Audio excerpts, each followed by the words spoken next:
What's up, everybody? Drew, aka Catching Rockets here. I hope y'all had a great weekend. I hope you had a great Thanksgiving. It's been a bit. Sorry. The last time we were live was last Tuesday, right? Um, I planned on going live last night, like I always do, and then I was having issues with the footprint stream, and I spent quite a while fixing that. And then by the time I fixed it, it was too close to when Shorty was going to go live, so I didn't have time to go live. And then after that, I was like, it was pretty late, so I just decided to call it good. Sorry, everybody. Hopefully, you guys had a good day. November 3rd. Wow, these are like a month old almost. This looks like a diamond top. Y'all see this? What am I on? 30 minutes? This is looking very diamond top-ish.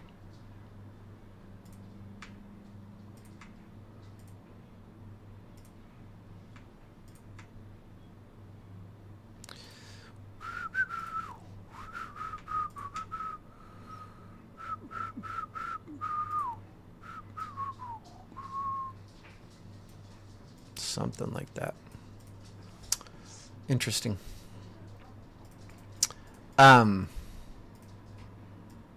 I deleted all this stuff from last week, like, calls here, puts there, because it's such old information. There's just no point in even talking about it.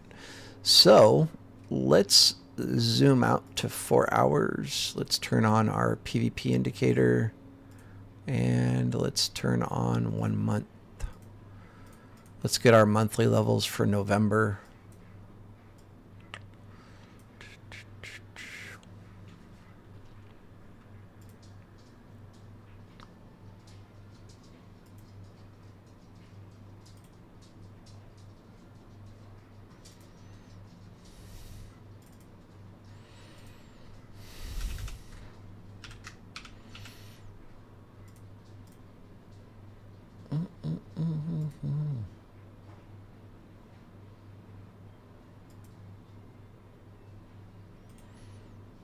Man, I should tell you guys about my afternoon.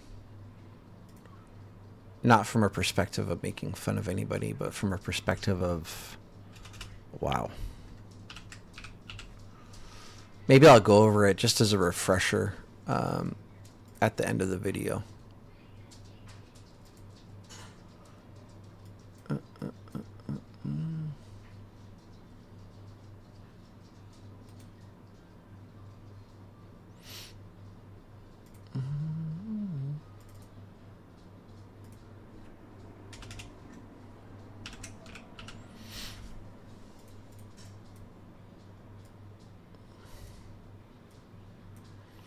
Oh, I should have added, I hope everybody had a good, safe Thanksgiving.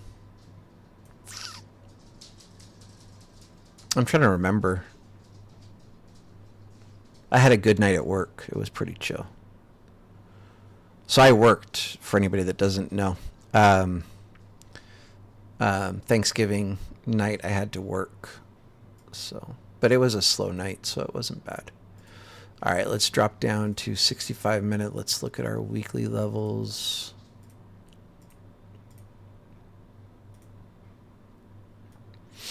I also noticed something interesting that I want to talk about at some point. I also think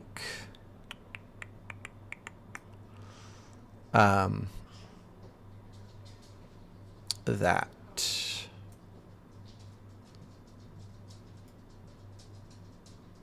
I want to try to look for option setups if we have time. My only concern is sometimes that completely lags out my stream. It doesn't lag my computer, but the stream starts lagging when I open up the software. So we'll see if we can pull it off. I also don't want to spend too much time because I went live a little bit late tonight.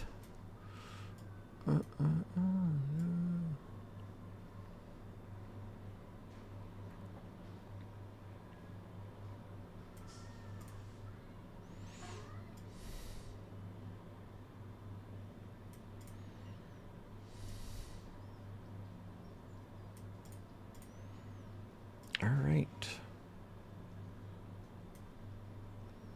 We have a poor low and a poor high.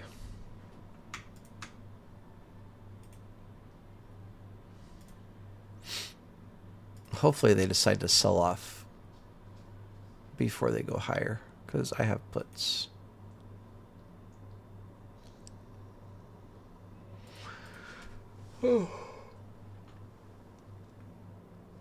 Excuse me.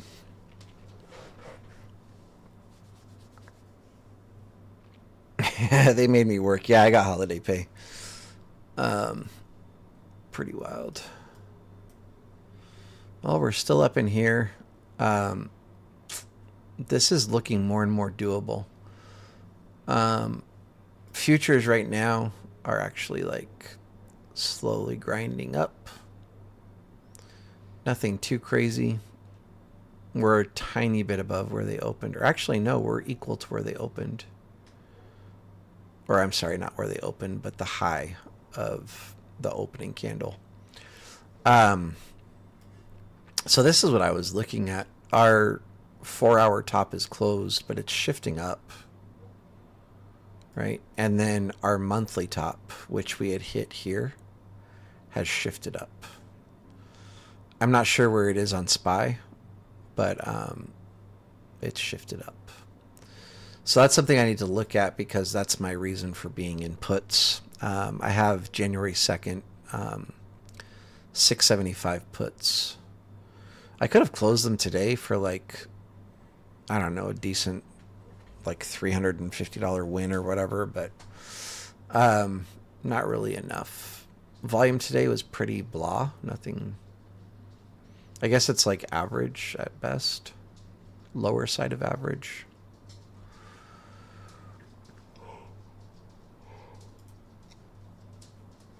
All right. Let me load up my other charts. Let's see if there's any imbalances or high volume clusters that we want to be aware of. I mean, for right now, like, you could probably draw SIGs on these 2 days here. I know, like, it doesn't really make sense because Friday we went higher, but Friday being a half day, low volume, these 2 days are basically overlapping. We're consolidating in this zone here, or this range.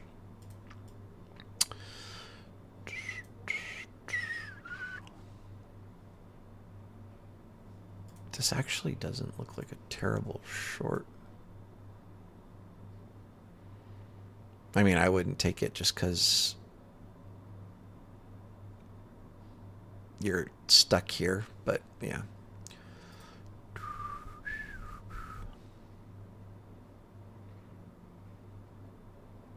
All right, I'll show you guys the cluster charts, but really it's not going to offer us anything worth mentioning.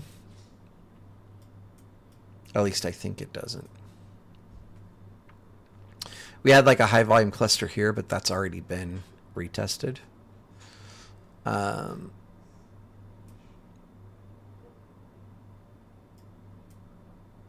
Yeah, that's it.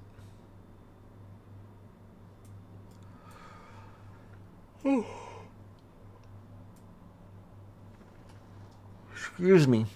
Let me quickly just see if there's any imbalances.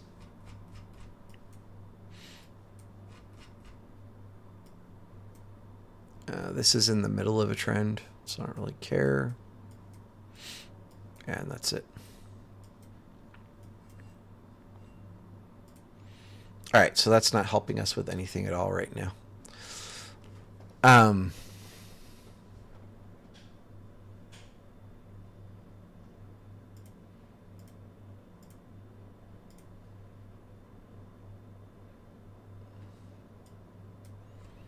This is a very tight little range. And then Powell speaking right now. Yeah, 2 points.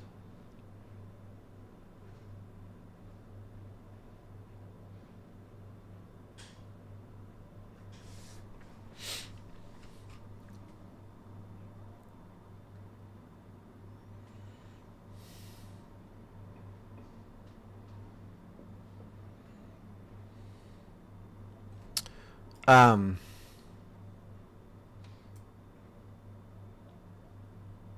I'm not extremely happy about anything here. Let's do this. Um,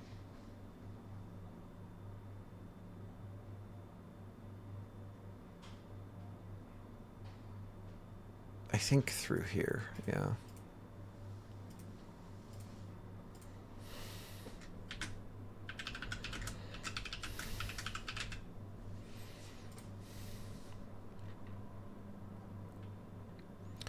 Specifically, um, if we come above and then quickly fail back below, you'll want to grab puts on the break below.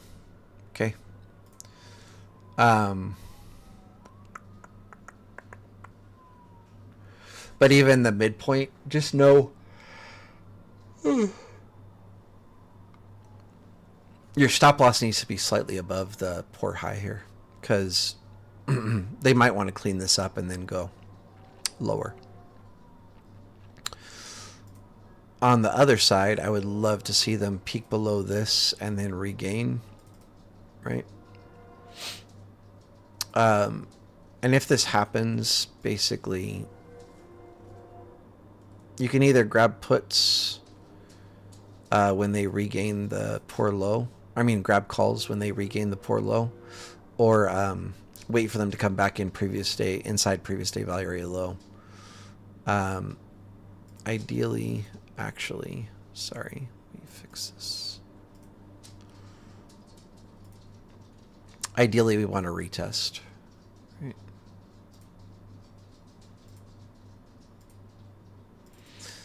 This, if they just peak above this really quick, you don't need a retest.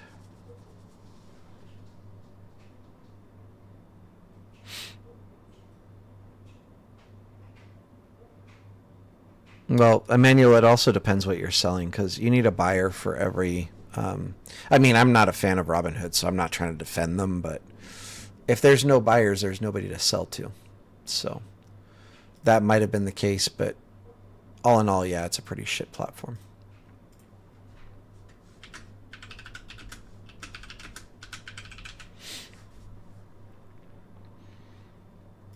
I think that alone, like, should speak volume, or speak volumes, right?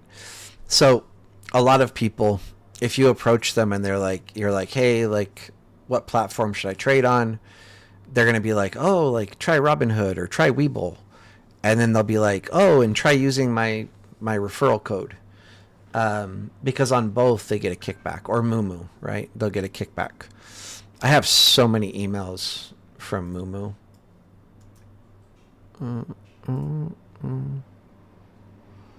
Let me see.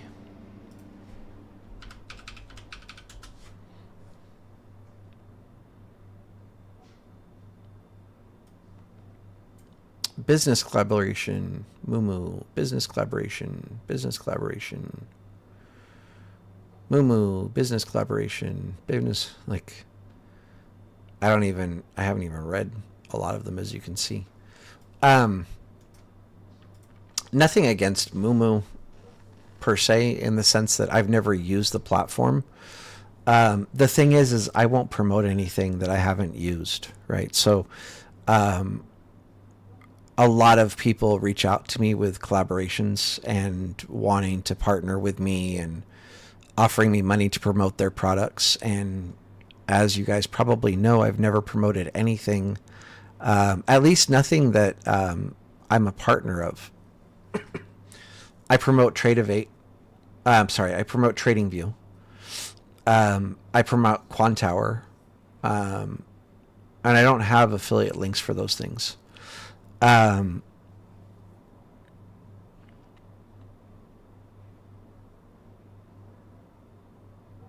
Sorry, what's ESM?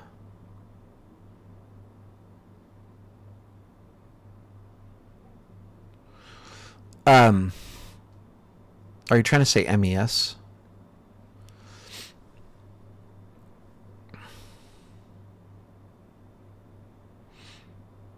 So anyway, yeah, like, I guess what I'm trying to say is, like, a lot of people will try to promote, like, Um, and this isn't necessarily a bad thing. Like there's people that love Robinhood, right? And they swear by it. And there's people that love Webull and they swear by it.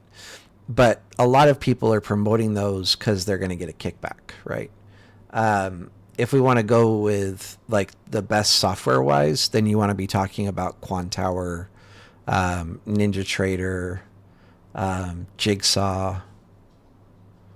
I think there's one more that I'm not thinking of, but you don't hear people talk about those because they don't get a referral. You hear me talking about Quantower because that's my favorite. But yeah, any of those.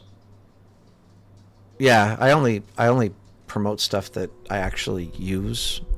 Whether I'm getting a kickback or not, I don't care. And I only promote things that I believe in because I would never want to lead somebody the wrong way. What?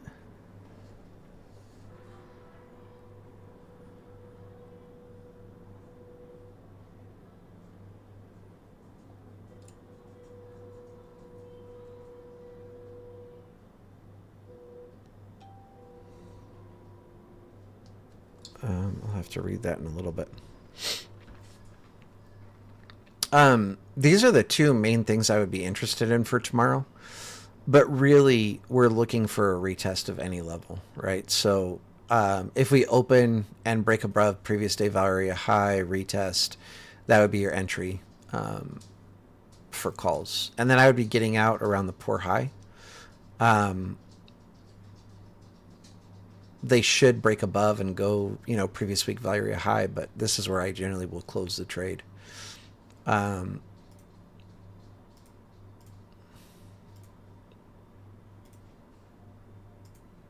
right.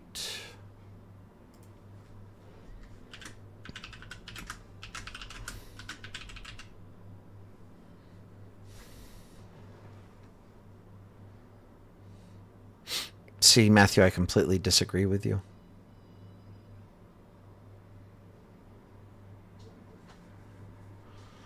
If you can tell me how to trade this,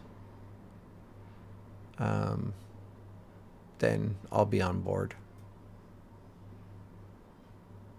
Or how to chart this, I don't know.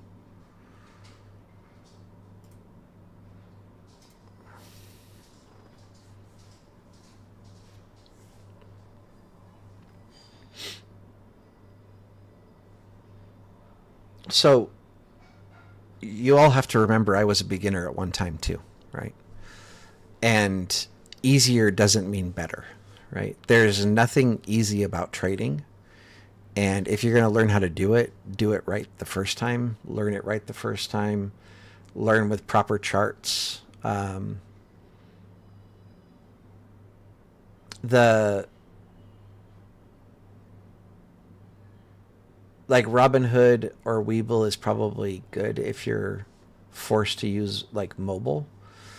And if that's the case, then I would go with Webull, but that's me personally. Um, Emmanuel, like, yeah, didn't.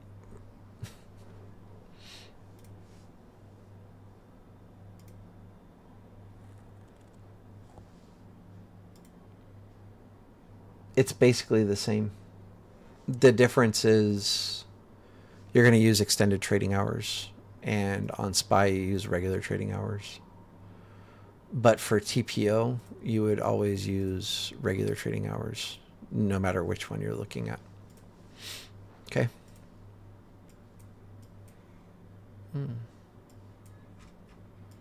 This is a big area for Bitcoin where it just rejected from. If they had gotten over this, that would be very bullish, but they failed. So we're probably coming back down here, 85-ish, maybe 84.4. Anyway. Yeah.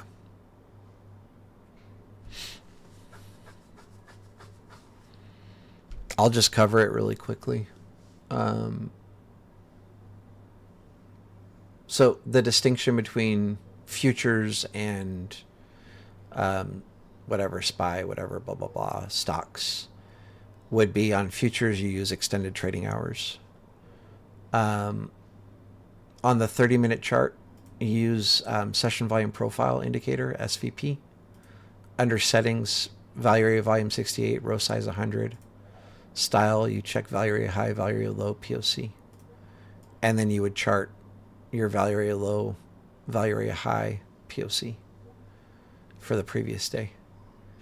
After you do that, you go to 65 minutes. If you don't have 65 minutes, you click add custom interval and you would add it. You turn on PVP indicator, and under your settings, you're going to go to 1 week, value area volume 68, row size 100, check value area high, value area low, POC. This gives you your value area high for the previous week, POC for the previous week, value area low for the previous week. After you have those, you're going to do your monthly levels. So PVP, you switch to 1 month. And you switch your time frame to 4 hours. This would give you November low, high, and POC. After that, you would switch this to 12 months. And you switch your time frame to 1 day. And this gives you your previous year levels. This right now is developing 2025. 2024 is down here. Okay.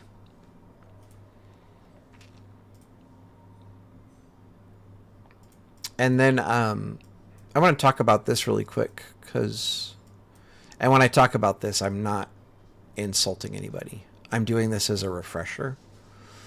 So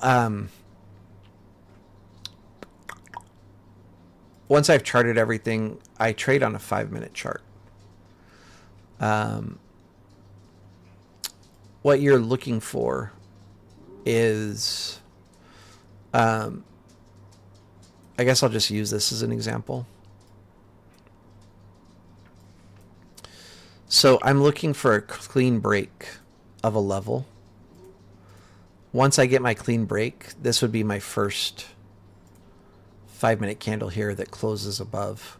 My second 5-minute candle should not touch this level at all. Open and close above this level. Third 5-minute candle, same thing. Open and close above this level, not wicking down and touching it or anything like that. Once I have 1, 2, 3, let me actually zoom in. Once I have 1, 2, and then 3, I'm waiting for a retest. So this here would be my entry, right? And generally I'm going to be targeting the next level above, unless there's something specific telling me not to, but I'm going to keep this more simplified. So what I do basically is, as soon as price breaks through a level like this, I immediately go, oh, this is potentially a spot for me to hop in calls. If I have 2 more 5-minute candles close above and then they retest this, I can get in calls. So I immediately start planning my trade. I have to be able to get 2 to 1 on my trade. So ideally, I would prefer if my stop loss was like below this wick right here, but I can't do that and get 2 to 1. So being below at least the candlestick body here is going to be good enough. So if I go here, I'm able to get 2 to 1 risk to reward. And then hopefully, if they're trying to stop me out or grab people's liquidity, they're going to come down, fill me, grab a liquidity here and then go. Ideally, they come down, bounce right off of it, and then go. And, both happen.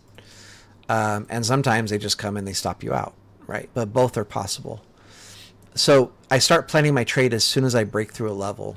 Once that happens, I get my next 5-minute candle that opens and closes completely above. Third 5-minute candle that opens and closes completely above. And now I'm just waiting for my retest to get into my trade.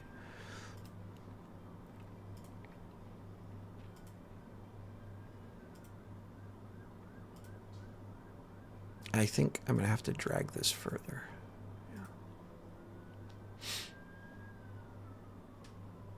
And here they just filled me, right?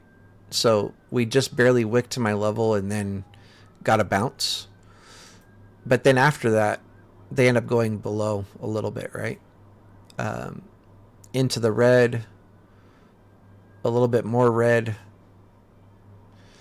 And then from there, it's game on, right?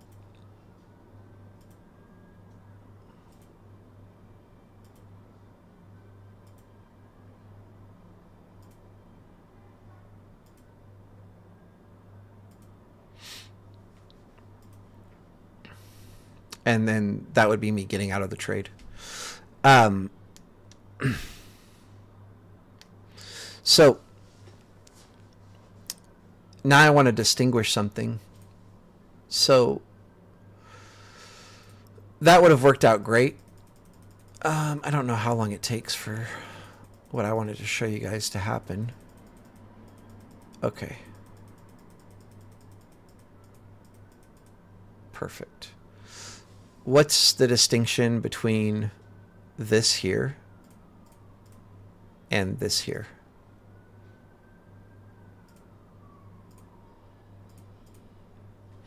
Like, why is this a long and this isn't? Or why is this a place to get in calls and this is not? I know you guys are on a delay, so I'm not going to wait for replies, but I want you to think about the answer right now while I'm talking. And hopefully most people understand. Or even the same thing here, like, why is this a place to get in long or get in calls, and this one here is not?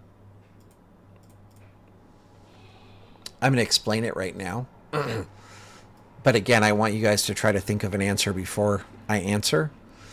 The distinction is here we broke through, right, with oomph. We didn't wick back down through the level and then come back above and blah, blah, blah, blah, blah, and then tap it again, and then the third candle touches the level again, or we wick below it. We broke above. We have a clean close above this level. Our second 5-minute candle completely opened and closed above the level. It never came back down and wicked through it. Third candle, same thing, completely open and closed above. No wicks touching or going through the level. And then we got a clean retest where we entered, right? We did get a little bit of drawdown, but nothing significant. And then the trade worked out in our favor. And where we closed the trade would be great. The distinction here is, well, so we broke below, right? Came back in and above. The first candle closed above, which is great. Second candle wicked back down. Third candle broke back down below and actually closed below our level. Fourth candle broke back above. Fifth candle was clean, open and closed above. Sixth candle basically tapped the level. Wicked below again. And then they did finally run it, but like, this is not a clean setup, right? So that's why this is not an entry. Same thing here. When we did break above, we broke back below, went back above, wicked back down. This candle was clean. This one wicked back through, closed below. It's all just like, what we're looking for is when we break above like this and do this scenario here. I'm trying not to grab the retest. Whatever. When we do this, that is saying that the participants in the market are happy above this level because we're staying above it and we're not touching it. Retest and then you enter. Okay. So you want at least 15 minutes above or more to confirm that the participants in the market are happy above this level. And then the inverse of this would be, you could have done it here. Like here we broke above, right? And then when we finally did come back below, this was our first candle and we closed below. This is our second candle completely closed below, third candle completely closed below. And then this here was your retest for entry. You would enter puts and you'd be targeting the next level to the downside, which is here. For option traders, I don't know how theta would have been on this, but obviously like it's a little choppy and then it went. But for futures traders, that's not an issue. But you would just do the same thing. Plan out your short. This is your entry here. Excuse me. This is your take profit level. I'm going to try to ignore this while I figure out where I would want my stop loss to be. It's kind of hard to say because I don't really have information here. There's information here. So like you could probably say stop loss slightly above that. It's really hard for me because I don't want to be able to see those candles. So I'm trying to figure out like, what is this? It's saying it's like, oh no, I can't see the risk to reward ratio. But for me, this is probably where I would put my stop loss. Again, I don't know if I'm going to get stopped out or not. Like I was explaining on the call situation, if they're going to grab my liquidity, they're probably going to come up to this level and go a little bit higher and then break back down below. And if they don't, if they do break above this and don't reverse, then my trade is probably invalidated and I want to be out of it. And actually looking at this, I probably want to be a tiny bit higher. As long as this is 2-to-1, which I'm pretty sure it is, like this is a good spot for a stop loss. I can actually probably do this. Yeah, 3-to-1. So this is great. Again, giving myself a little bit of a buffer if they do a liquidity sweep and do this, I'm not getting stopped out, right? And again, this has nothing to do with the candles that were over here. I mean, you guys might think it is because I could see them, but I went through the same scenario here on going in calls where I was explaining like you want to hide your stop loss. That way, if they do a liquidity sweep, they're not hitting you before they run it. So now we'll see if it worked out or if it got stopped out. I really don't know. And it did work. Okay. But again, for options traders, I don't know if this would have been profitable based on the choppiness of it. But for futures traders, this wouldn't matter. You're going to make your money. Okay.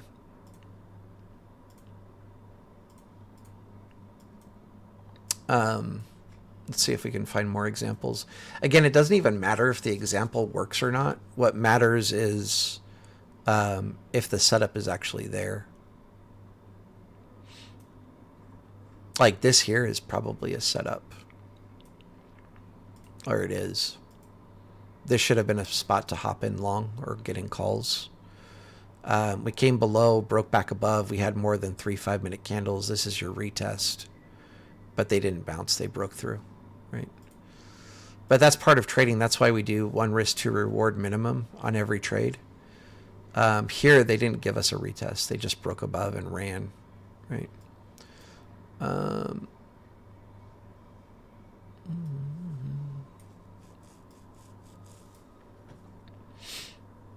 This is an entry here. And I know it would have worked because like... depending, this might be a strong high, I'm not sure. Where is it? So it's not a strong high. Dude, I don't understand why you have to move so much.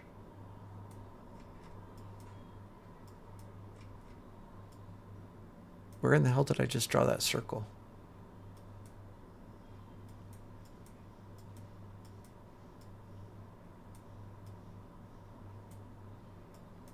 I am so lost right now.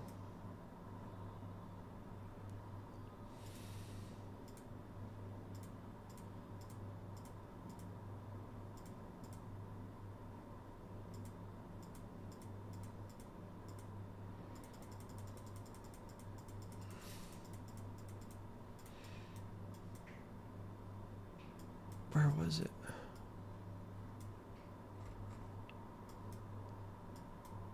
Oh, here. Jeez. So on 30 minutes, it looks kind of crazy. But this was us breaking above, right? So, and actually, this is good information for you guys. Here we broke above, and then we came back and we hit the level, right? And then we did it again. We wick back through, closed above. Wick back through, closed above. This right now becomes candle 1, right? Then this is candle 2 right here. Wow, that's hard to draw. So this is our second candle closing above, or opening and closing above this level. This is our third candle opening and closing above, fourth candle. And then this is our retest, specifically that candle there is our retest to enter calls. And me, I would probably close it, equal high, or possibly the body of the candle here, just depending on how freaky you're feeling. So this isn't like a massive trade, right? But money is money.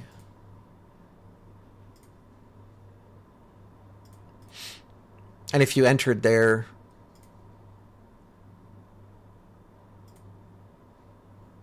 this is your profit target.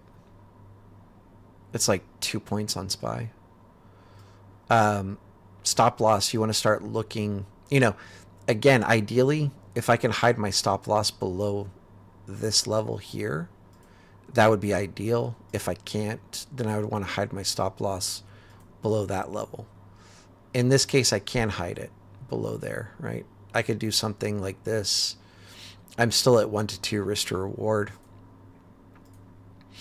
And then fortunately the trade worked like really quickly, right?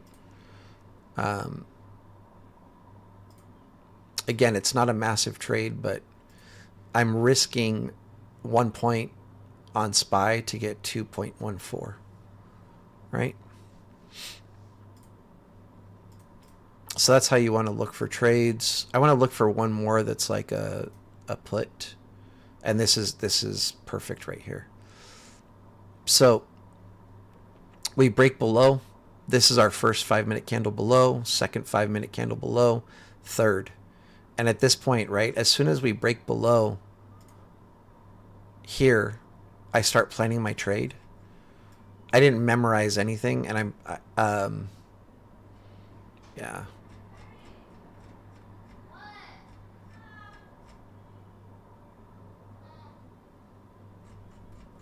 All right.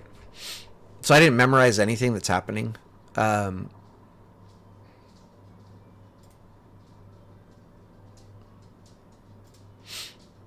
So if I'm doing this,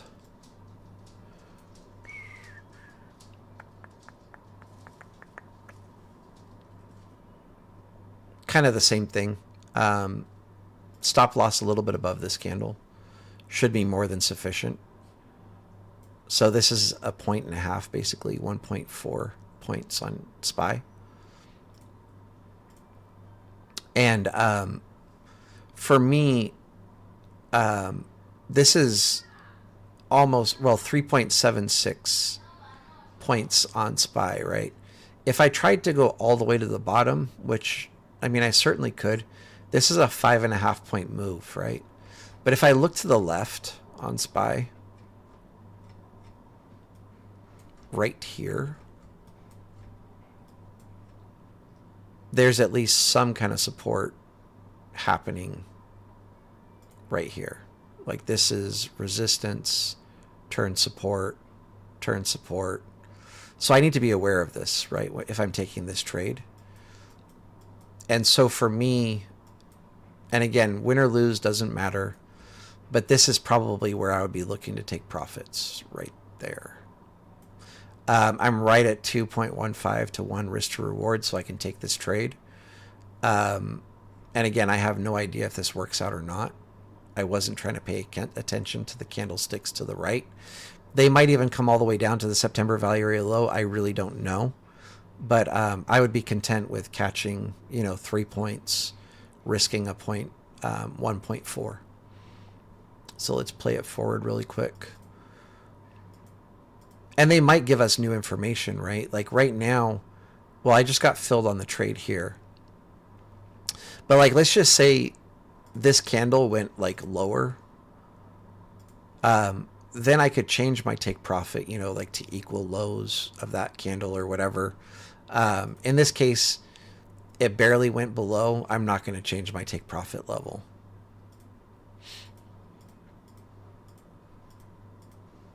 And I just got filled here. Like it just barely hit my take profit. Again, I have no idea what they do from there. They go higher.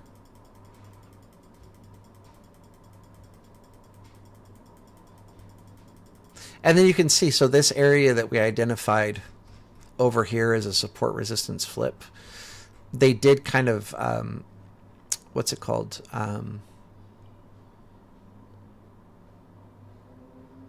I don't know why I can't think of the word I'm trying to think of.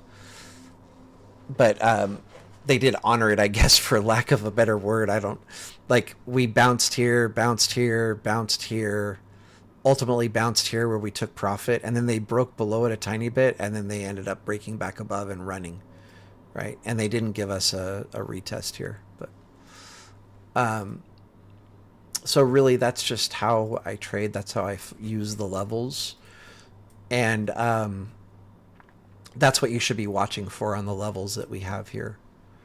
Okay. Hopefully that's clear to everybody. Hopefully it makes sense. We went over at least a few scenarios of calls and a few scenarios of puts.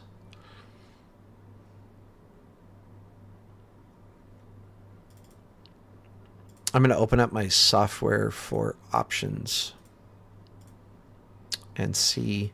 Well, there's a few things I want to look at. I want to look at the clouds on SPY or ES. It doesn't really matter, but both.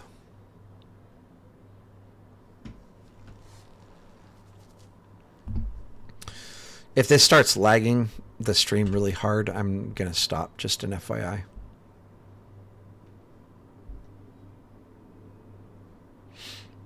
Oh, Ares, I'm sorry. I don't know which one you meant when you said was that overnight session. I apologize. I looked at your message too late.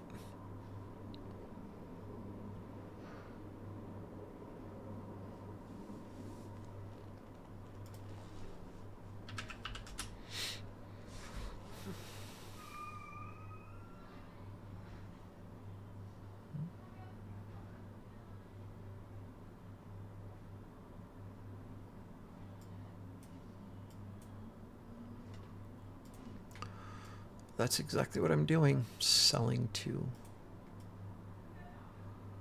Okay.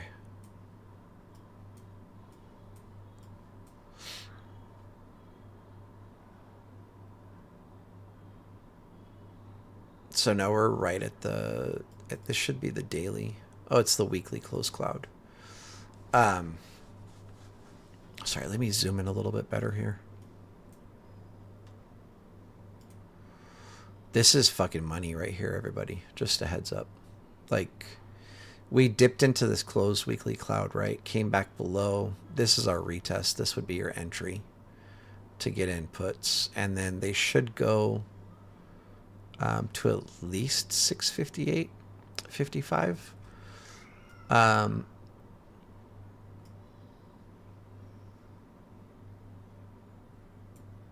And basically, this is, the same thing. Came back inside, retest, right? They retested for a little bit and then went. This is our next retest, and then they went to that midpoint. This one here didn't work. but this repeats pretty often.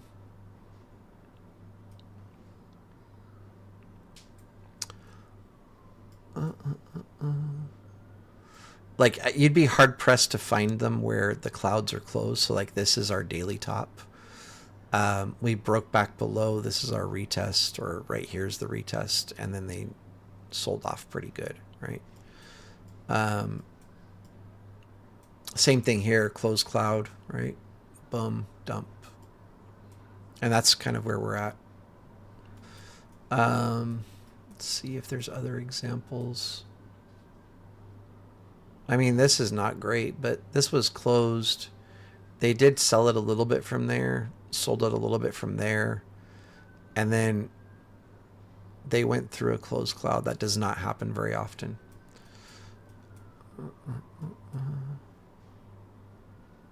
Here, this is our initial test, retest, boom.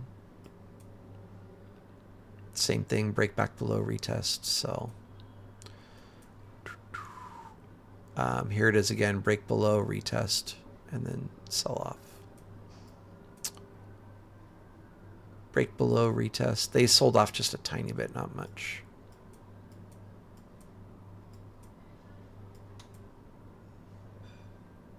Here, break back below, retest, sell, retest, sell. This is pretty crazy. All right. Anyway, let's go look at let's look for some option setups. And I'm gonna have to apologize. When I'm doing this, I can't see chat. What expiration are you talking about for SPY? I have mine are January 2nd. It should show here, right? Oops. Doesn't it show me? I feel like when I hovered over that earlier, it showed me all the information, and now it's not. They're January 2nd.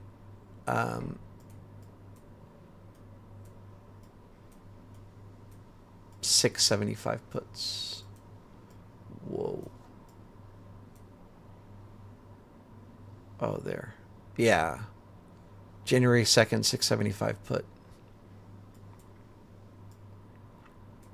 That's what I have. The daily cloud just opened. The weekly cloud shifted up, but it's still closed. So.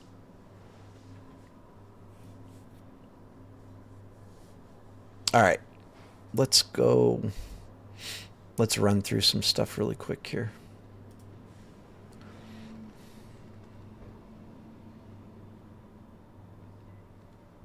I do this pretty quickly. Oh. I'm wondering if this is worth looking at. What is this? Yeah, 24 and 25. It's worth looking at. ABBV.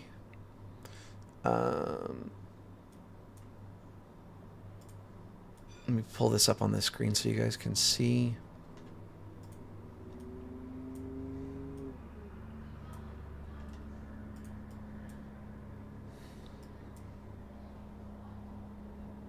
Oh, this is sweet.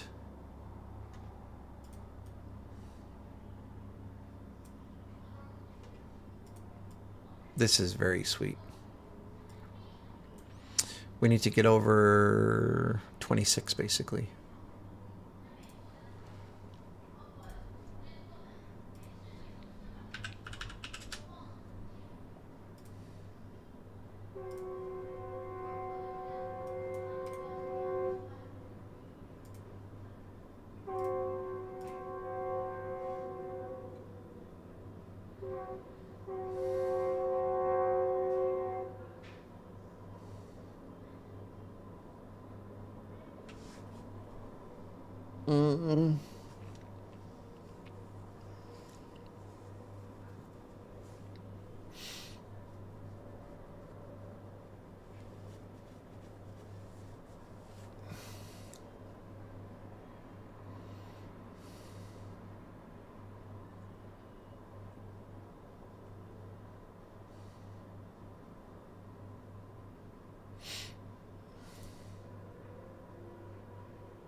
Oh, it's like the freeway, I think. Um, yeah, I don't hear it very often, but it's kind of noisy right now. Like there was like it sounded like a semi truck honking. But normally, I don't hear it. Like I don't even live that close to the freeway.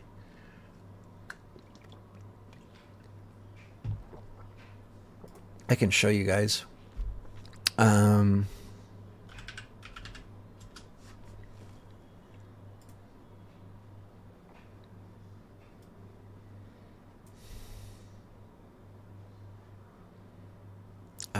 how do I get that off of my screen? There we go. Mm. So like, hmm.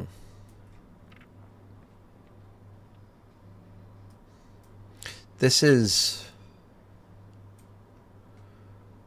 so there's a gate here or here, and there's a gate here, and then this whole community's inside of walls, right? My house. Um, and then down here is the freeway.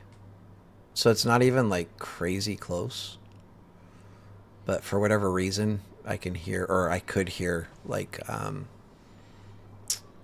semi truck honking. But like they're not driving through my neighborhood or anything, or close to my house. Yeah.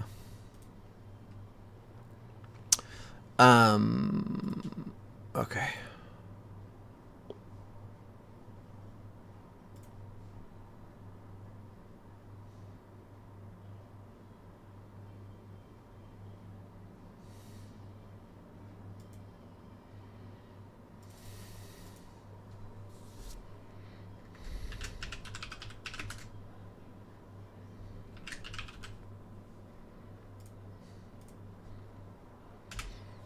You guys probably think I'm nuts for just like straight up pulling up my location, but whatever.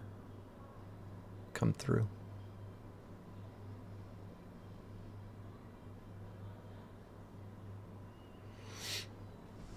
If you're uninvited, just know my babies are always with me.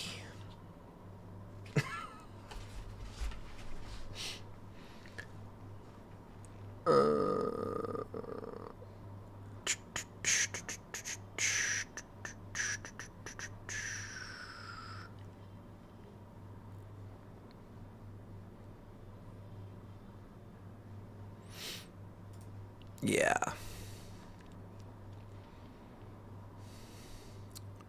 So, if you really want to try to squeeze every bit of profit out of this trade, um, close here. It might be good to just get out at the second trim, but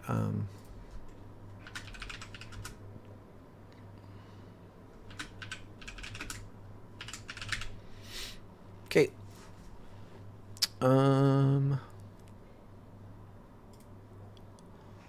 Where is my...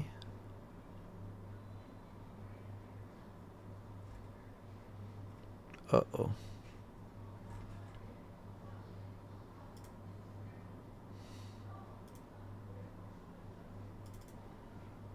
There we go.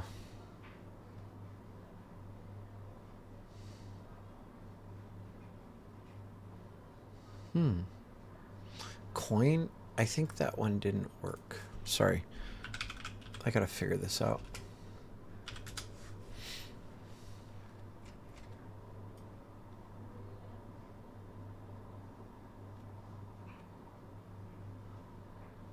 Well, I really don't know. I said calls on the top of 300. I don't think it would have worked. I don't remember. This was for November 13th.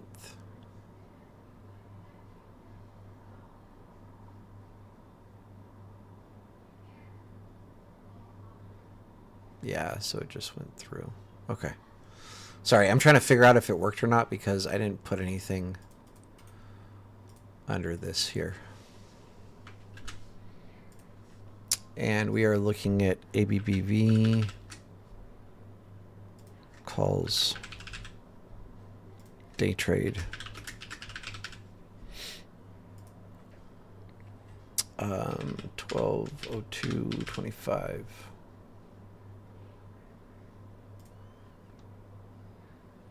Was it 209? 206. Sorry, I'm going to have to look up the rest. I don't remember.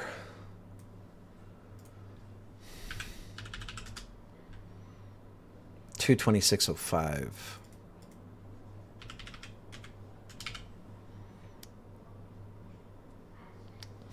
Okay.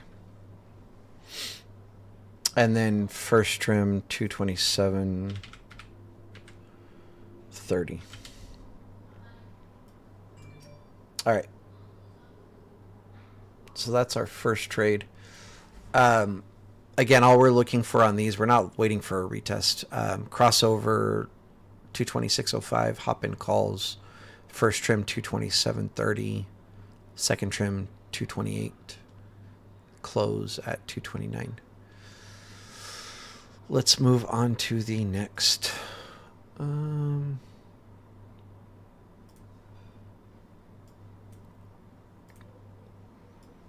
I wish I could just share all of my screens with you guys instead of having to switch back and forth like a madman.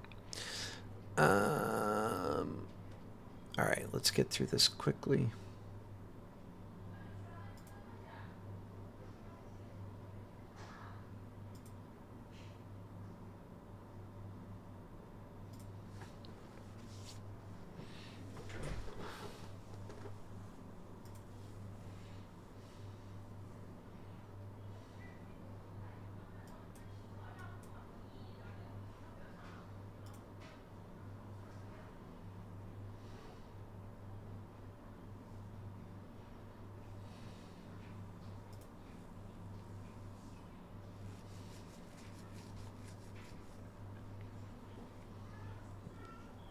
So this would have been nice, other than I'm looking at it too late.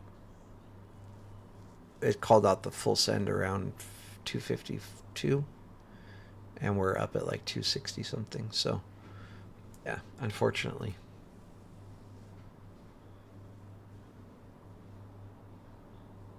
CRM.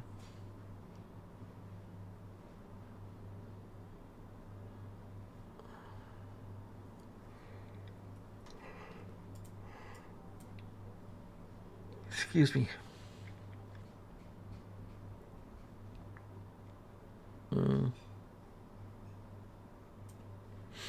So, oh shoot, what did I just do?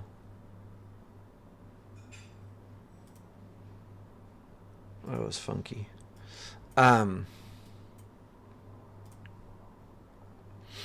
We're at the upper cloud.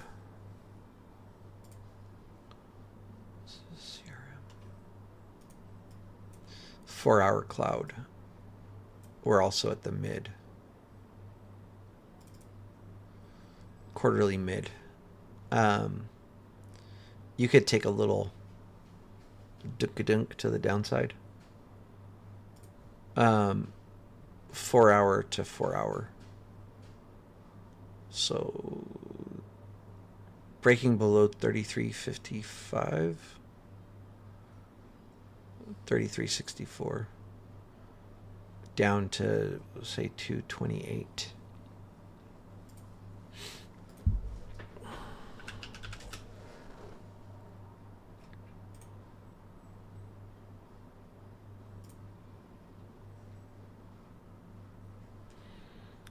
I said 32. Sorry, 33. Okay. 60 something. We're below that already?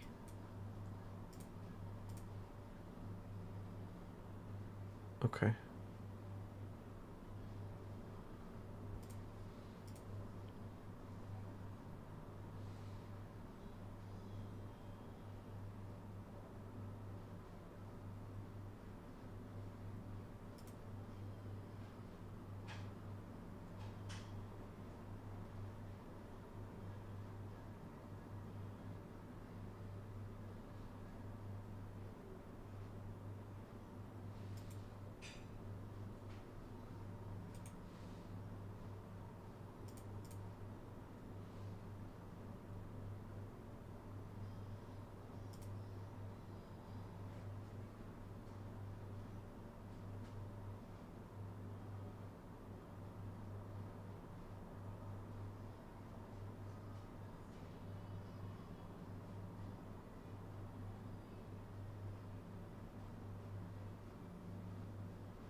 Sorry, I'm just filling out my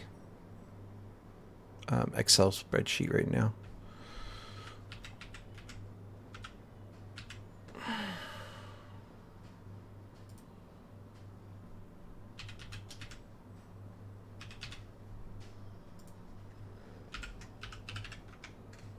This will be a day trade as well.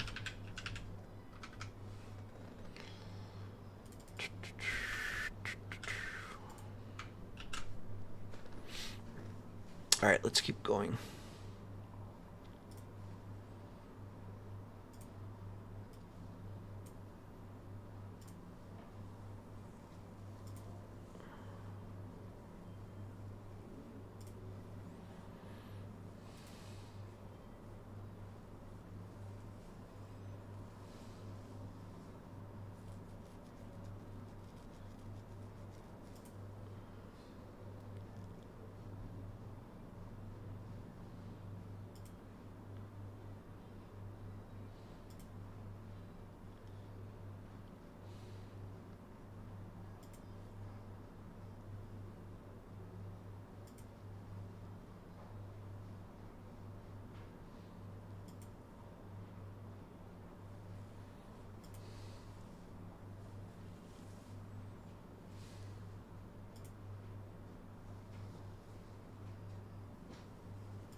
I think FSLR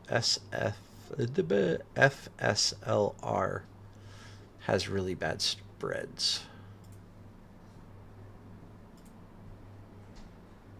Let me just confirm. Yeah, it's like $100, so I'm not even gonna look at levels on this. Bummer because the setup's nice, but whatever.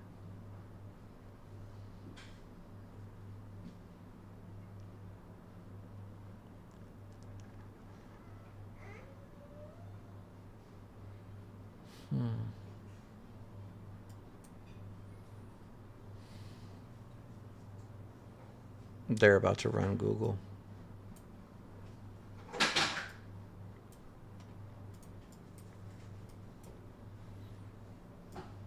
Pretty wild.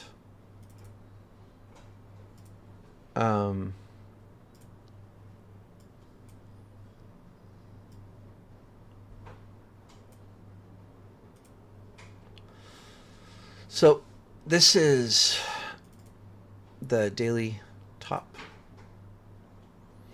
We just broke above retest. Should be going to 26.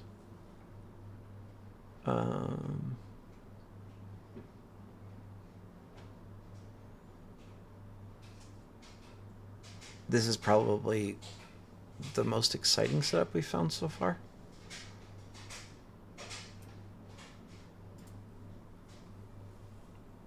Let me see. Google.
So this should be good for a day trade. They're going to want to go to 26 if you want to hold longer. Actually, they probably want to go above this 28. They probably want to go and make a new high. So they're probably targeting something like this. However, I'll be happy with my money here. So that's my plan.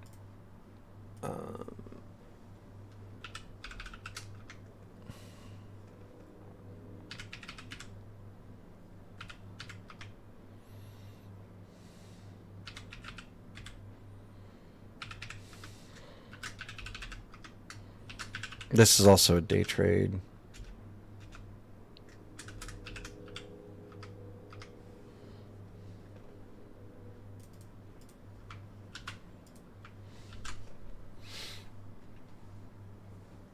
All right, next.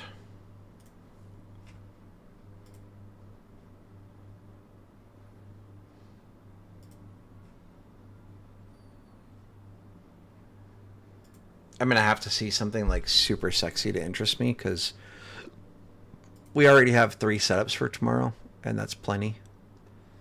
And we have, 2 calls and 1 put, so I feel like at least one of them should trigger. Hopefully. But I'm not closed to like seeing something that's like really, really good or better than what we already have. Just to be clear, I like all 3, but my favorite of the 3 so far is going to be Google. That's the one I'll be trying to play.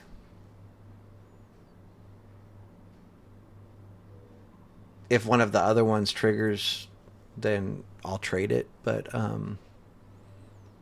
yeah, my focus will be on Google, if that makes sense. And I'll try to call it out, like as we're approaching levels or whatever tomorrow, if it's not moving way too fast.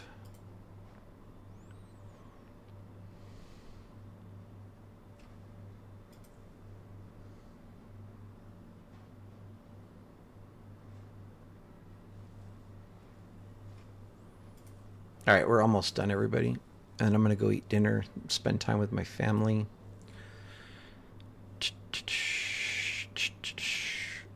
If you guys have questions, just ask now. I can't see the chat, but I'll be able to see it in a minute.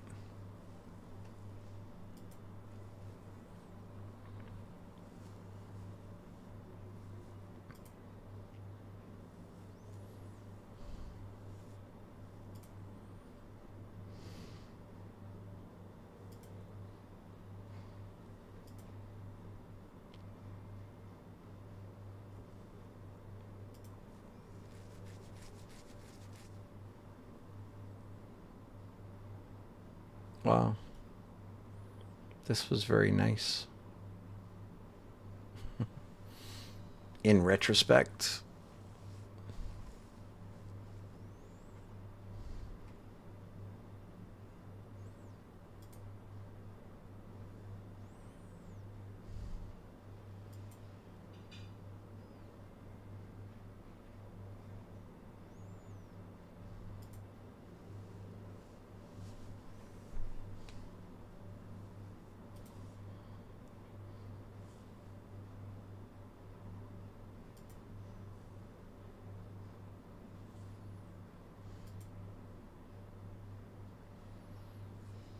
All right, and then last but not least, I want to look at ES.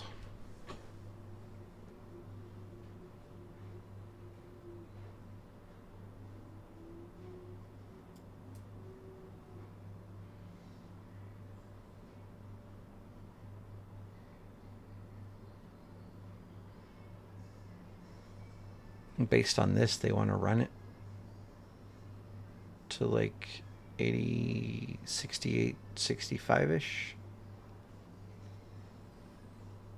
It's crazy. All right, I'm going to close this. Let me save this.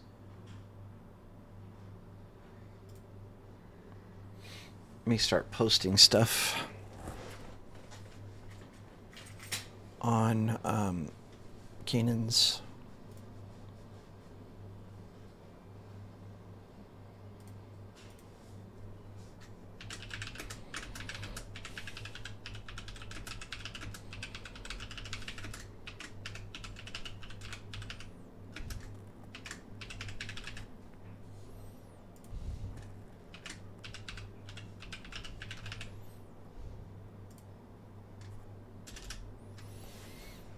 Y'all are quiet.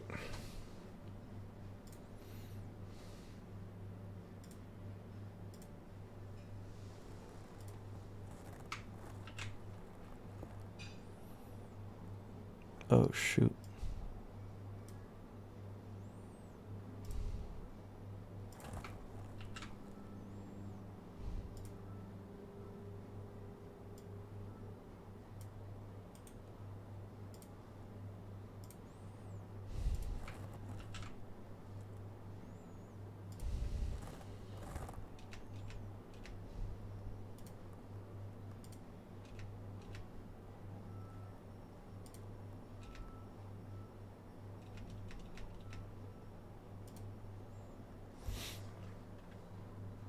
Sorry.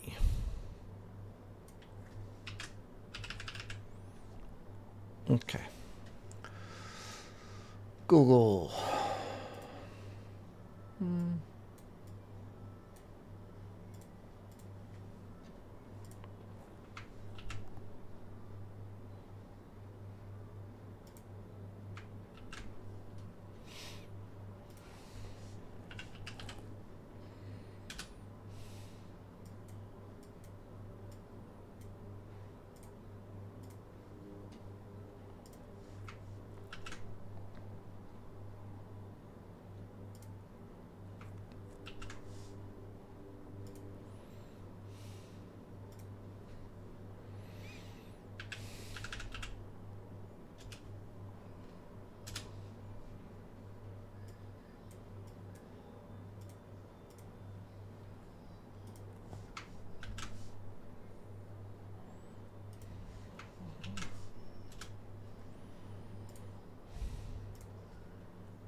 All right. Been way too long since we've posted setups for options.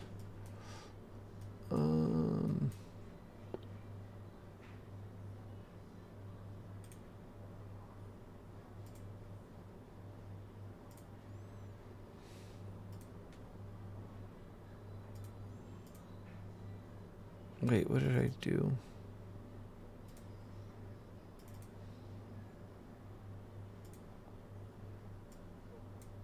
I guess now I can't see the alert. Can't get to it. Oh, there we go.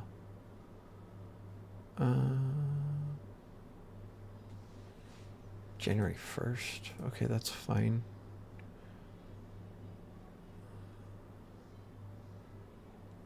Yeah, just once.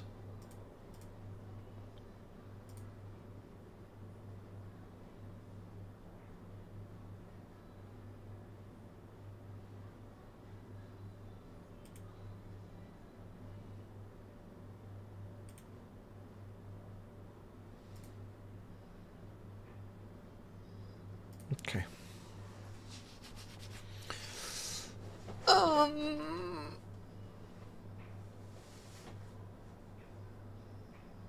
But full send down.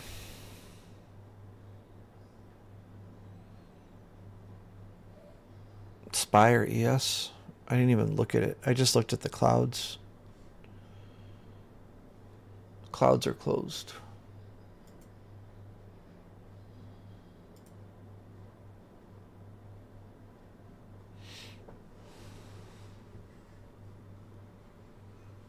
It's a very nice retest of the closed cloud. If it doesn't work out, it doesn't work out. But the setup is good.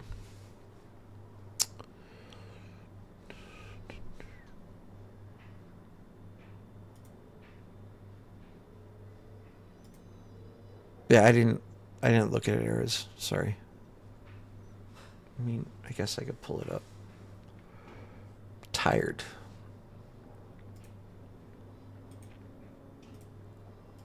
I woke up, I think, at 2 or 3 o'clock this morning. I can't remember which one. And I've been up since. Was the full send on ES or SPY?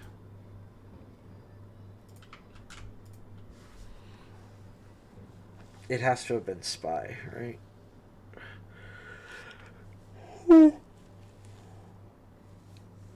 Ooh. Mm.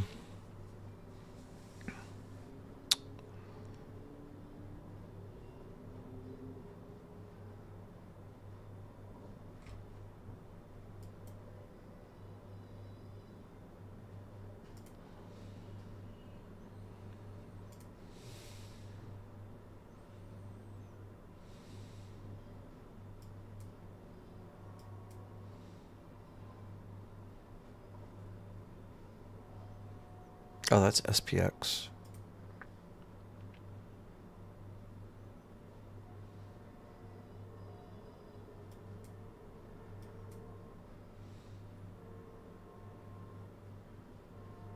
Yeah, it did.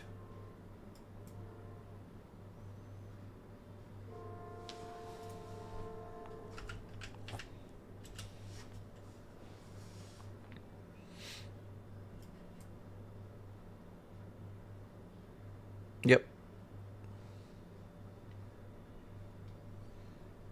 But again,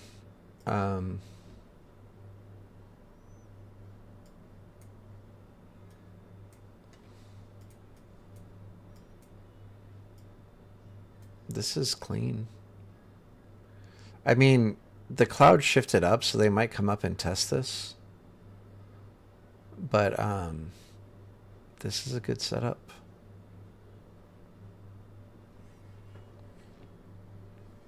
So we'll just have to see.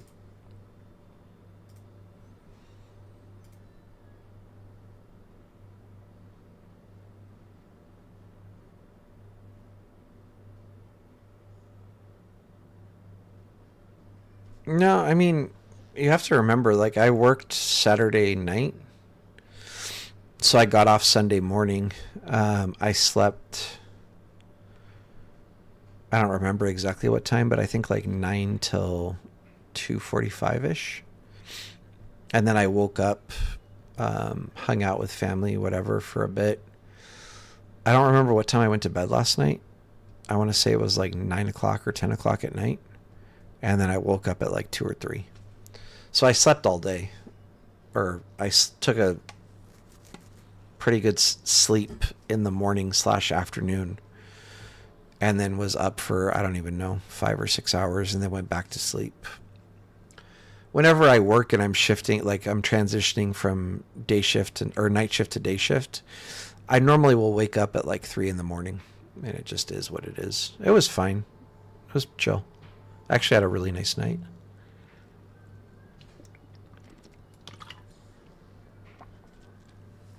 What sucked though is like, I like to work critical care. Really only like to work critical care. And Thursday night, so Thanksgiving night, I had critical care. And then Saturday night, I had critical care. And then, or sorry, Friday night, I had critical care. Saturday, I was actually assigned to the emergency room, and I hate working in the emergency room. But they kind of do this on purpose. The guy that was, because like they have to be fair to everybody and basically like assign everybody, you know, to the emergency room like once or twice a month, and kind of assign people equally to critical care, so on and so forth. But what they'll do a lot of times, especially with like the older, like more experienced people like myself, is they'll assign me ER, but they'll do it on the days where there's somebody working that loves to work ER. And then that way they'll take ER and give me their assignment, basically. And that's what they did Saturday night. there was a guy working that loves to work ER. And so they assigned him critical care, knowing that he would switch with me and I would be in the same unit, 3 nights in a row. All would have been fine and dandy, except the day shift charge didn't think we had enough work, so that he had to send somebody home early, and it was my turn. So the 4-hour shift was not critical care. It's doing treatments on the floor.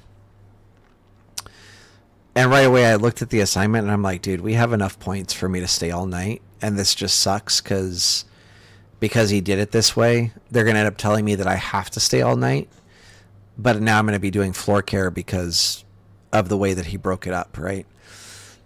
So I go and do my first rounds, and like within an hour, my charge calls me and they're like, hey, just so you know, we've already intubated 2 people and we're going to be intubating a third. You're going to have to stay tonight. And I'm like, yeah, I figured. I'm like, it's not a big deal. But I'm like super disappointed. Like I should have been in critical care and I'm not. Fortunately, the guy that was there, he was really cool. He was like, oh, you're staying, whatever. He goes, I know you really like to be in ICU or in critical care. And I know you had these patients the last 2 nights. So if you want, we can trade.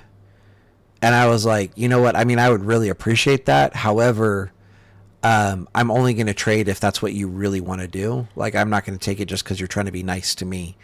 And he was like, no, it's cool. Like, I'm fine with taking the floors. And I'm like, are you sure? And he's like, yeah, it's fine. I was like, all right, well, I really appreciate it. So he ended up giving me back my patients, but, like 4 hours later or whatever. So not terrible, but it could have been a better night. But Thursday and Friday was chill. Saturday was chill too, but I don't like doing floor care. I don't like, I like to have to actually like use my brain and think and like take care of people that are, when I say this, I don't want anybody to be super sick. But if people are going to be super sick, those are the people that I want to take care of because I actually care and I'm going to do everything I can to try to get them better,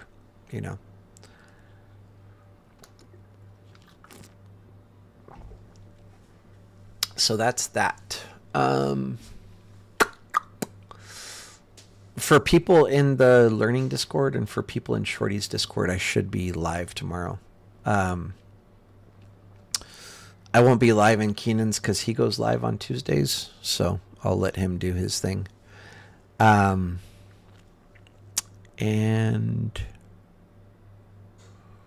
yeah, that's about it.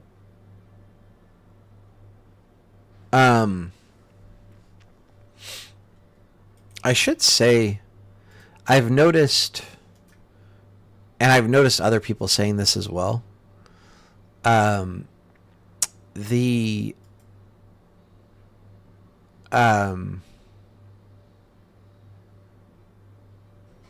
YouTube has been sucking as far as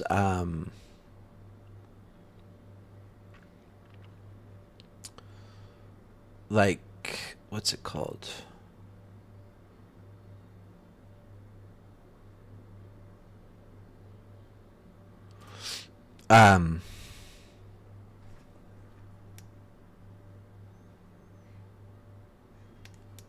As far as like views, stuff like that. So you guys know I don't say this stuff very often, but if you can like the videos or comment like when I'm not live, that would be ideal. But like classes tend to always do well. This is kind of random. So like this cluster chart, I think this is the first one I did, had like 728 views. This class almost 500, class 450. This one's private too, so this is only available to people in Keenan's Discord, Shorty's Discord, and the mentorship group. So you can't find this through going to my YouTube channel. But then like, the updates with Shorty, 300-ish for mine. But like this, the where is it? Like the cluster charts, 245 views, um, 208 views. I'm gonna keep it going for a bit, but if they're not being appreciated, basically, like I'm just gonna stop doing it because right now to run these streams, I'm coming out of pocket. So, and again, I'm not like trying to threaten anybody or anything, or like, but I'm just trying to be. I need to be transparent with you guys about what's going on. Because right now I have, a computer running 24 hours a day to stream these charts.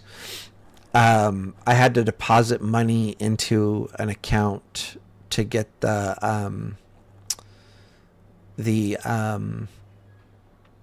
stream or whatever, the data, and then I paid $30 to Quantower for the cluster charts. And then I'm also paying another $15 a month for the live data. So if we just don't even factor in like electricity, I'm paying $45 a month just to have that computer running, basically. And then electricity is probably at least another 20. So 65, I don't know, $70 a month. Again, I don't mind footing the bill for a little bit, but hopefully it starts to get to a point where it's at least break even. Like you can see the revenue on this is like, this is a 24-hour stream or 23-hour stream, $1.18. It's kind of abysmal. Again, so I'm not like, I don't know that you guys can do a ton as far as helping with viewership, but liking the videos, commenting when I'm not live, all that stuff helps, and I would appreciate it. But yeah, and then overall, like, everything's just kind of down. Where is it?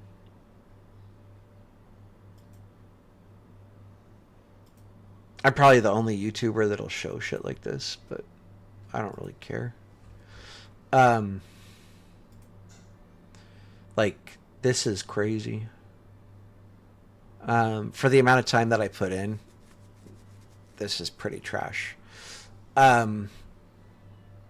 Subscribers 15 less than usual. Views is good. Watch time is good. But I also added in the 23-hour stream, so like I would expect views and watch time to be, usual or above average, because that was not happening before. Subscribers are down like crazy.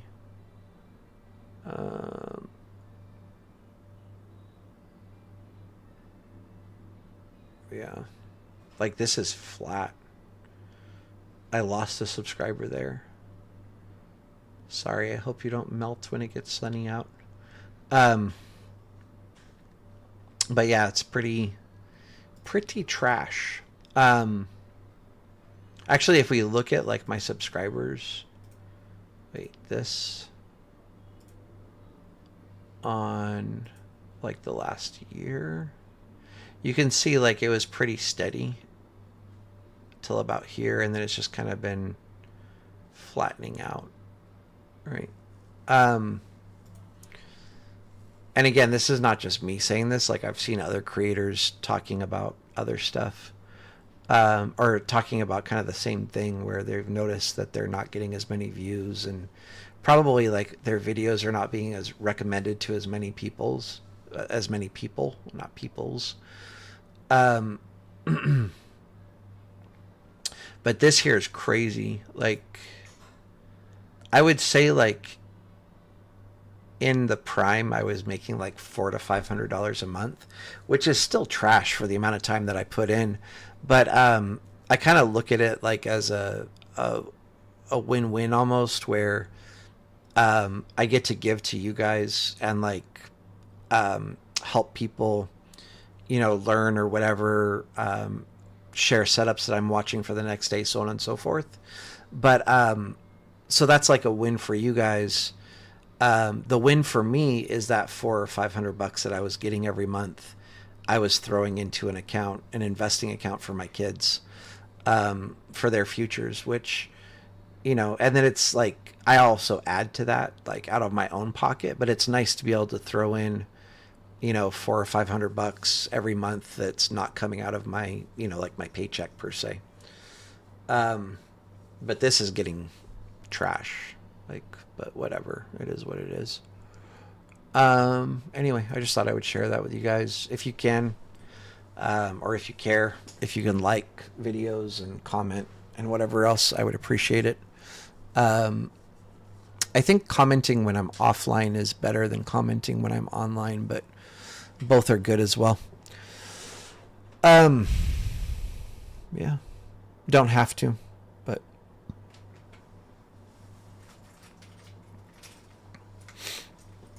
no, I don't know. I think probably the main issue is that I got into it late. Like the real boom for like online trading stuff was COVID. And I started doing videos like significantly after that. And I think from COVID, like a lot of people, got like a bad taste in their mouth because a lot of people were just scamming and selling courses and selling Discord. So, yeah. I wanted to share something with you guys if I can really quick. Let me see.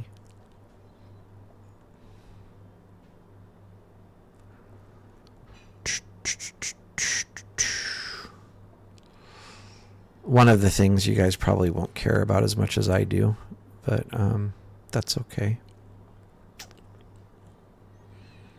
I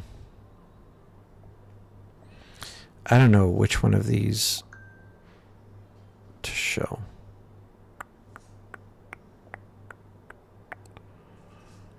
I guess I'll just send all of them.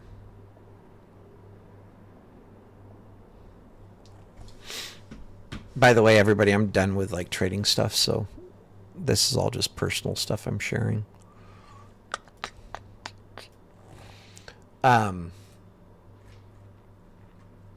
This here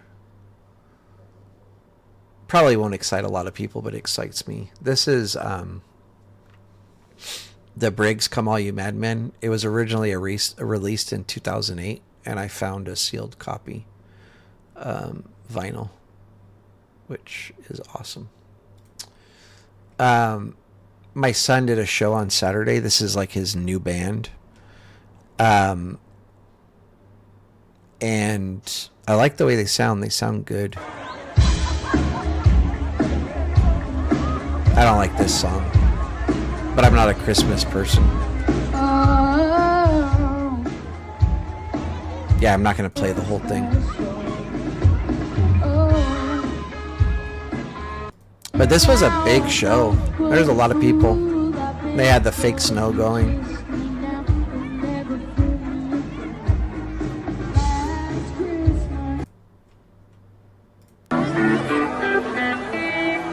I think this is the same. Yeah, they did the same song.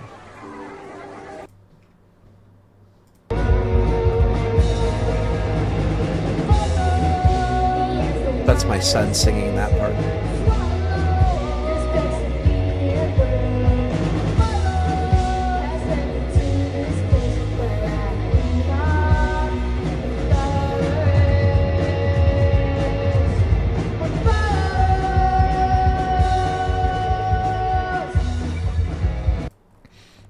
I'll be down in a second, Henrik. No, I was just gonna ask you something.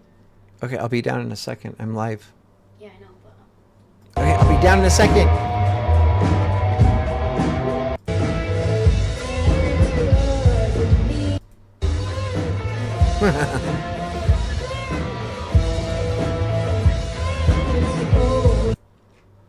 Anyway, pretty cool.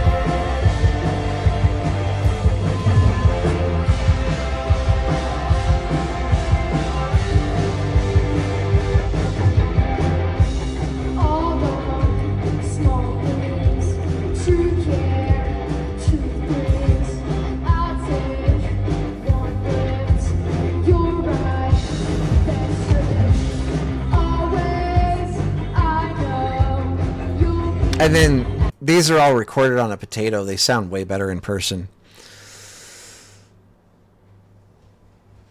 Hey, what's up, Mr. Update You? Everything's good, brother. Thank you. All right. I'm going to call it a day. So like I was saying, I'll be live in the morning for people in Shorty's Discord and people in the mentorship group. Are we dumping? I don't know. Powell's talking, right? So far, nothing. Okay. Why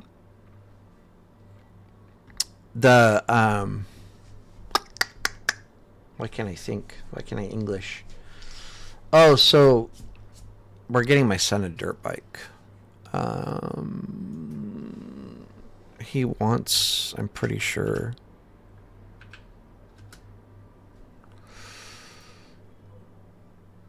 the Honda CRF 125F small wheel. This one. So tomorrow, I have to go. I don't have a tow hitch on my car,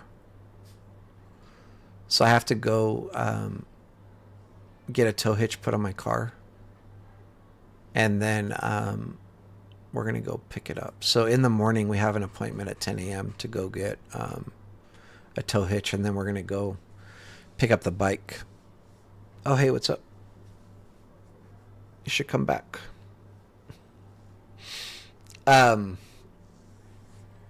But yeah, so I'll trade for a little bit, and then I'm going to take off and go to the appointment, get the tow hitch put on, and then we're going to go pick up his bike. So that's the plan tomorrow. So I'll just be on for a little bit in the morning. My point was not to brag about whatchamacallit, like him getting a motorcycle, but just kind of explaining that I'm only going to be on a little bit in the morning, and then I've got shit to do. Yeah. That's it. The baby got a massive trampoline. It's in the backyard. She's having a blast with it. Christmas present stuff. Yeah. Right at home.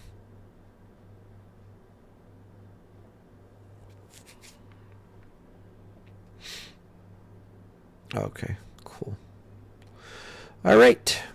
For those of you that hung out for my life updates, little mind, would I ever do a one-on-one mentorship? I've done them. They're not cheap. People have a hard time wrapping their heads around this. So a mentorship, you're generally looking at like $10,000 to $20,000 for a mentorship. And most people don't want to come up with that kind of money. And most people would think that that's expensive, and it's actually really cheap. The thing is like when you first start a mentorship, the first week you're probably going to be meeting for about 2 to 3 hours a day, Monday through Friday, or Sunday through Thursday. I don't know, something like that. Monday through Friday. Then the next week, you'll probably be talking about 2 hours a day, Monday through Friday. Third week, 2 hours a day, Monday through Friday. Fourth week, 2 hours a day, Monday through Friday. Or 2 hours a day. I don't know if I was saying 2 hours a week. I meant to say 2 hours a day for basically like a month in a row. After that first month, depending on the person, you might start meeting for like 1 to 2 hours a day, 5 days a week. But here's the thing: even if you had that kind of money, like I'm not really trying to take on a student right now. I don't really have the free time to do it. And then, yeah, so like the second month, you're generally going to be meeting like 1 to 2 hours a day, 5 days a week. I have a keyboard. 24 fucking 7. Yeah, I like your name. I had to think about it for a second because I'm half asleep, but I like your name. Who is that? Because somebody changed their name to 24 fucking 7. That's hilarious. Um, yeah, so like the first month, basically 2 to 3 hours a day, probably mostly 3 hours a day, if not more. 5 days a week. The second month, like an hour to 2 hours a day. Probably more so 2 hours a day than 1 hour a day. 5 days a week. Third month, you're probably looking at an hour to 2 hours, more so like 1 hour, 5 days a week. And then at that point, like at around the third month, you'll probably switch to like meeting for like anywhere from 1 to 3 hours, like 2 or 3 times a week. And then eventually that would become 2 times a week, eventually once a week, eventually once every couple of weeks, eventually once a month.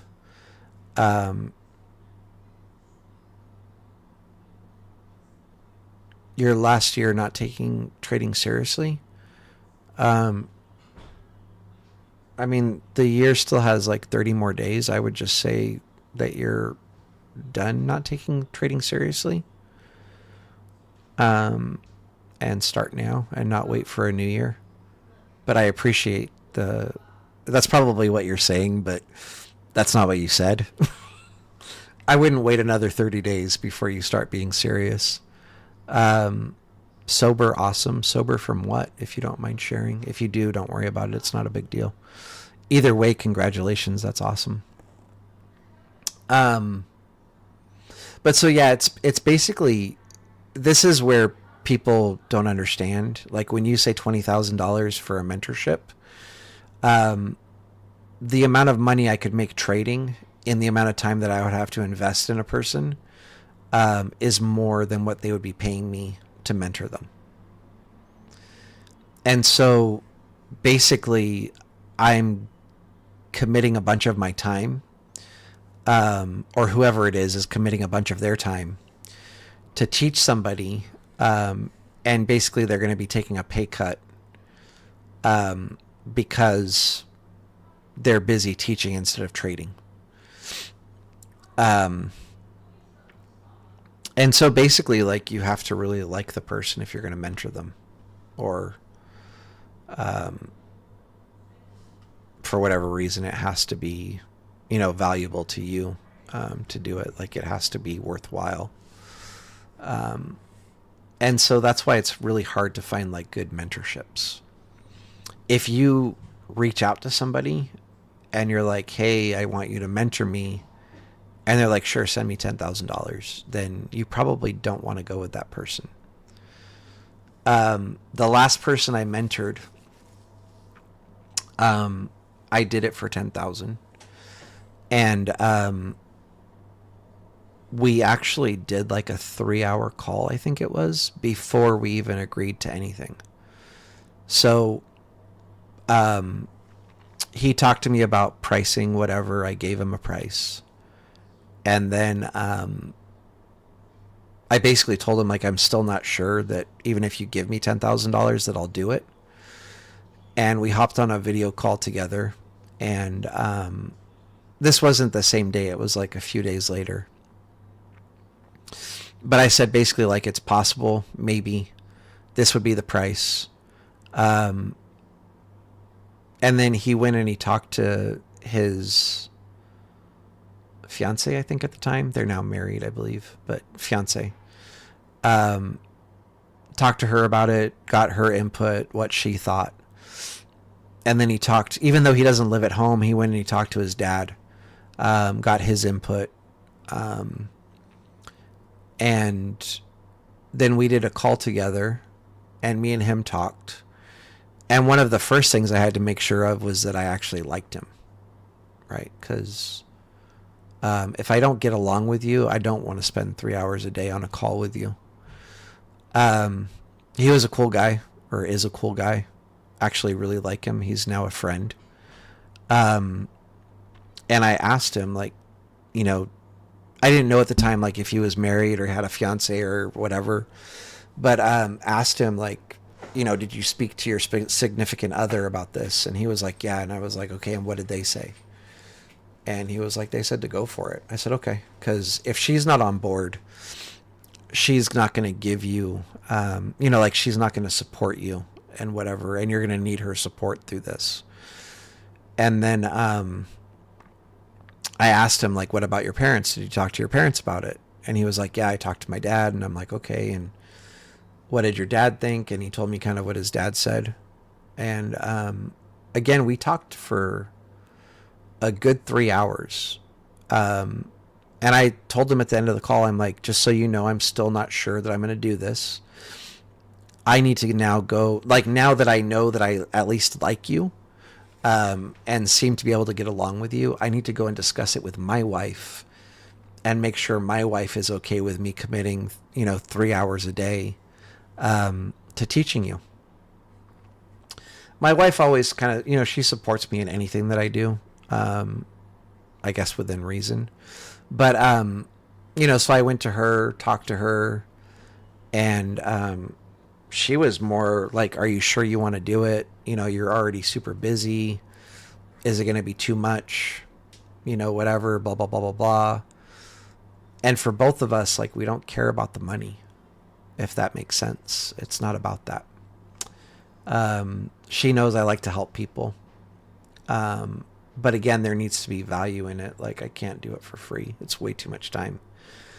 And anyway, she gave me the go ahead. And so I told him I would do it. And yeah, we did it. But right now, just where I'm at in life and the things that I have going on with my kids, and like especially now with my son getting a dirt bike, like I know every day he's going to be begging me to take him out into the desert so he can go ride. Oh,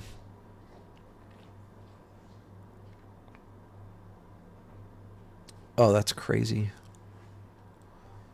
This is not good news, I guess, if your inputs like me.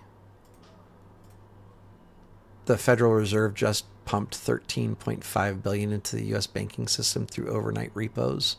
This is the second largest liquidity injection since COVID and surpasses even the peak of the dot-com bubble. Probably fine, carry on. I mean, it's not good long-term, but short-term it probably gives us a pump.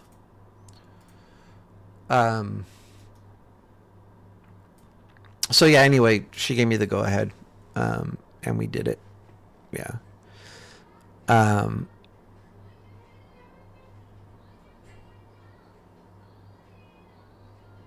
I can lay it out for you.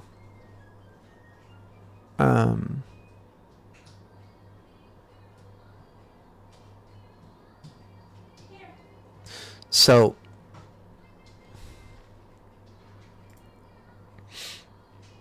I mean, if you're not in my mentorship group, you should be. It's not a private mentorship, but it's the same thing I do with mentors. Start. If you don't understand market structure, read Getting Started in Technical Analysis by Jack D. Swagger. Read Volume Profile by Trader Dale. Read A Complete Guide to Volume Price Analysis by Anna Cooling. Read Trading in the Zone by Mark Douglas. After you've done that,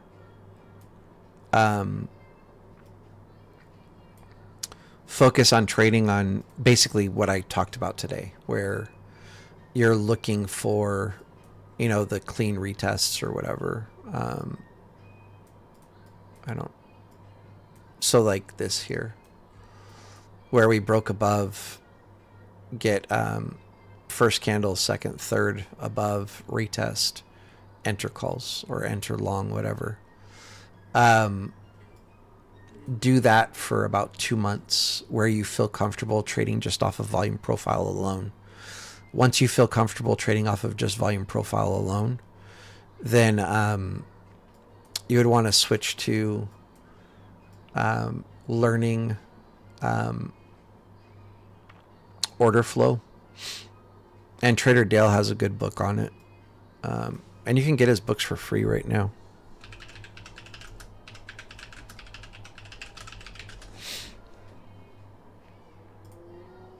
Or you can download the PDF version for free.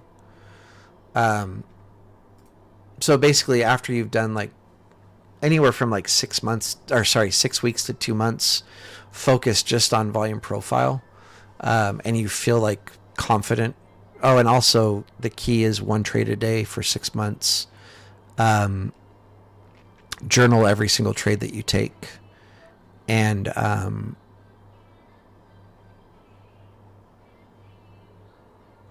I forgot what else I was going to say. Once you've done that for 2 months or 6 weeks to 2 months, then read order flow. Learn how to read footprint charts, and then implement that into your trading. And then after that, you're going to spend like 4 months basically trading using volume profile in conjunction with order flow. And then you should be like rock solid after 6 months, basically.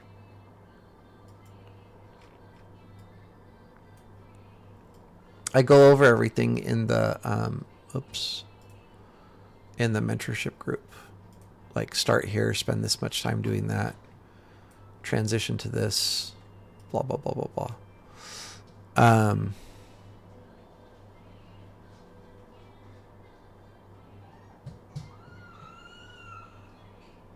Yeah. I mean, little mind, you've been a subscriber and following forever. I mean, if you ever have questions, just reach out. If I can help people, I'm always open to. So, yeah. All right. Anyway, I'm going to go do the important stuff for the evening, go spend some time with my family and have dinner.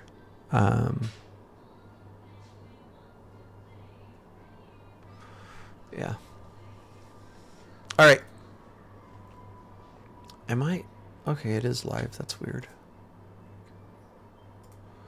People are talking about trades they're taking, and I'm like, huh? Okay. Get that 5-point range. Yeah, I mean, anybody, you have questions, reach out. I try to be as helpful as possible. Actually today, like, I hopped on like a 2-hour call, I think, with somebody. And it was actually pretty funny because, like, if you happen to be that person and you're watching this, don't take it personal, but you should be able to laugh at yourself. But I'm like, okay, this is how you find your levels, and then you switch to a 5-minute chart. And I'm saying, like, wait for a break above 3 5-minute candles, retest, enter calls. And then I'm like, whatever. I go to some random area on the chart and I'm like, actually, I think it was literally right here. And I'm like, where, in this area do you see trades that you could take? And they're like, right here. It's a bullish engulfing candle followed by blah, blah. And I'm like, what the fuck? Like, where did I talk about bullish engulfing candles? Where's your retest? And then I think I was telling them, like, this was your trade right here. Like, broke above, had more than 3 5-minute candles, retested, enter long or enter calls. I think I left this line on my chart from, oh, this was what I was showing you guys earlier. Need to delete that. Okay. Anyway, I'm not talking shit about them. I was just like, what? I spent like an hour going over how to find entries, and then they talk about like a bullish engulfing candle that I didn't mention once. Yeah.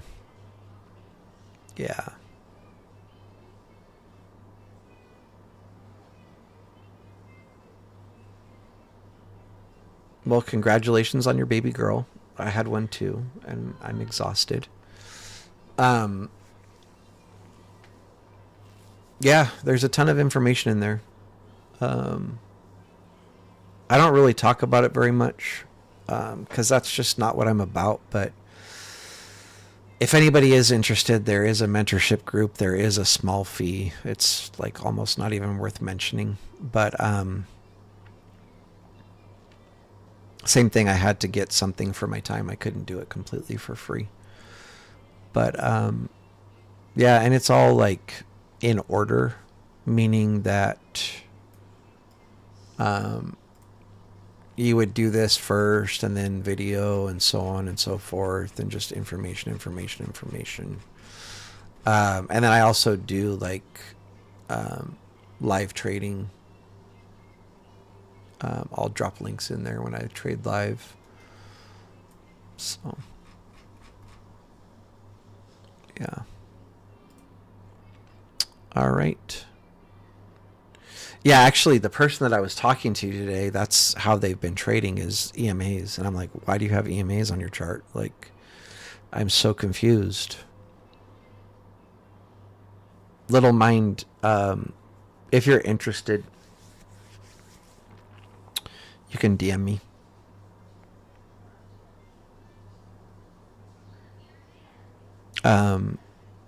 That Discord, it's a $100 one-time fee. Okay. But yeah, just reach out. All right, everybody. And I will say, I'm trying to make that as valuable as possible. Like, even though it is a one-time fee, like, I go live in there, live trading, post classes that are not public on my YouTube. Most of them are. Well, how would I remember you with a different name?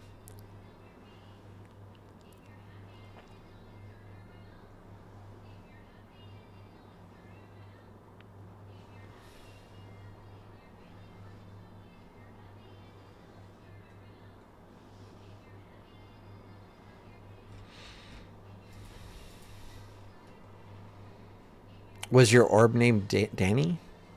Or was it something different?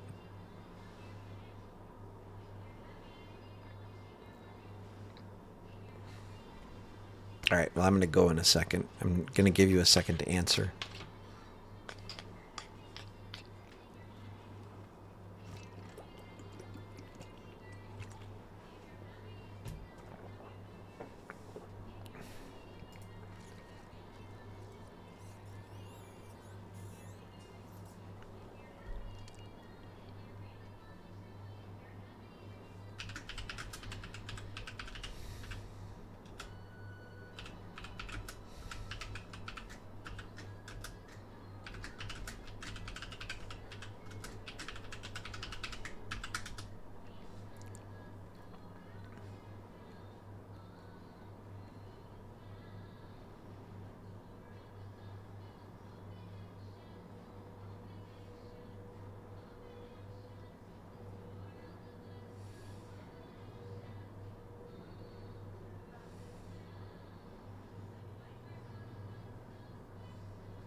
Oh, okay. Oh, for sure. Yeah. No, I remember you.